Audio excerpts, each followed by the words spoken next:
تیشکە قورئانیەکان نووسینی مامۆستا محەممەد فتحوڵڵا گولەن. وقالت اليهود والنصارى نحن أبناء الله وأحباؤه قل فلم يعذبكم بذنوبكم. جوولەکە و گاوردەیانوت ئێمە ڕۆڵە و دۆستانی خوین، بڵێ ئەدی بۆچی لەسەر گوناه و تاوانتان سزاتان دەدات. سوورەتی ئەلمائیدە. مەبەستی سەرەکی ئەم ئاەتە پیرۆزە لە ژیانی ڕۆژانەی ئێمەدا بەم شێوەیە دووبارە دەبێتەوە. ئێمە کاتێک تاوانی کەسانی دی هەڵدەسەنجێنین، خۆشمان لە چوارچێوەیدا هەڵناسەنجێنین و بە هەمان ئەندازە ڕەخنە لە خۆمان ناگرین. بۆ نمونە کاتێک تاوانێکی بچووک یان گەورەی کەسێک دەبینین دەڵێین بۆچی خوا نایبات بە ناخی زەویدا و سزای نادات، کەچی لە هەمان کاتدا لە بەرامبەر بچووکترین چاکەی خۆمانەوە چاوەڕێی لێخۆشبوون دەکەین. لە ڕاستیدا پێویستە لەم خاڵەدا کاتێک تەماشای خراپەی خەڵکی دەکەین خراپەکانی خۆشمان بهێنینەوە پێشچاو، یان پێویستە بیر لەوە بکەینەوە کە ئەوانیش بەهۆی ئەو چاکانەوە کە هەیەە شیاوی بەخشرانن.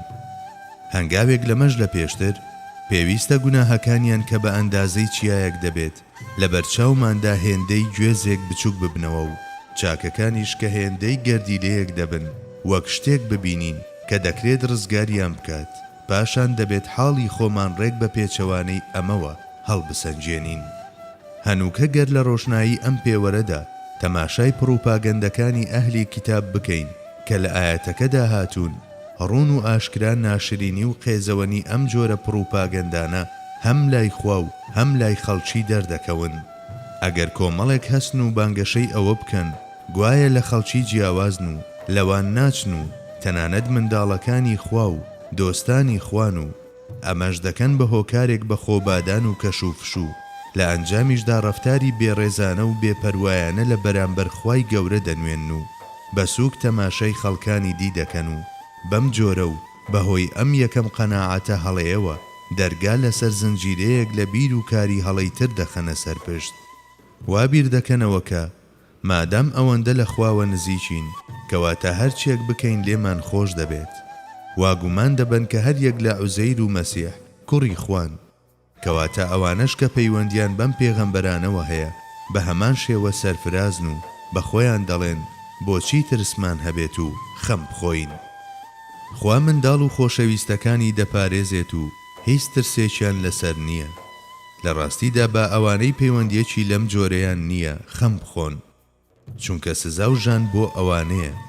هەرچەندە ئەم جۆرە شتانە لە کتێبەکانی خۆشیاندا نییە، بەڵام هەر کاتێک کە ڕەشەی سزایان لێ دەکرێت دەست دەدەنە ئەم جۆرە دیالەکتیک و جەدەلانە و وا دەزانن بەمە حەزرەتی محەممەد و نمایندەکانی ماد دەکەن و لایەن وایە بە وەهم و خەیاڵەکانیان بەجێیەک دەگەن. گەرچی لە هەندێک نوسخەی کتێبەکانی پێشیندا دەستەواژەی کوڕی خوا هاتووە، بەڵام ئەمە دەکرێت هەڵەی وەرجێڕان بێت یان لەوانەیە دەربڕینێکی مەجازی بێت و مەبەست دەی ئەوە بێت کە خوا سەبارەت بەوان وەک باوکێکی میهرەبان وایە. هەندێک جار لە دینە ئاسمانیەکاندا لە بری ڕەوف و ڕەحیم وشەی ئەب کە بەمانەی باوک دێت بەکار هاتووە، بەڵام بەکارهێنانی ئەم جۆرە بانگەشە و دەستەواژانە لە سەردەمی پێغەمبەرماندا ئیدی مەبەست لێیان ڕاستەقینە بێت یان خوازە، جەدەل و جەربەزەیەکی ڕوون و ئاشکرایە. هەر بۆیە وەڵامەکە دەمکوتکەرە و دەفەرموێت باشە مادەم وایە، مادەم ئێوە دەڵێن کە کوڕ و خۆشەویستی خوان، ئەدی بۆ کوژرانتان دەکات، گاه دیلیتان پێدەچێژێت، هەرچی دەکەن ناتوانن لە ژیانی ژێردەستەیی و کولەمەرجی ڕزگارتان ببێت. بەم جۆرەش جەربەزە و دیالەکتیکەکەیان دەدرێتەوە بەڕوودا.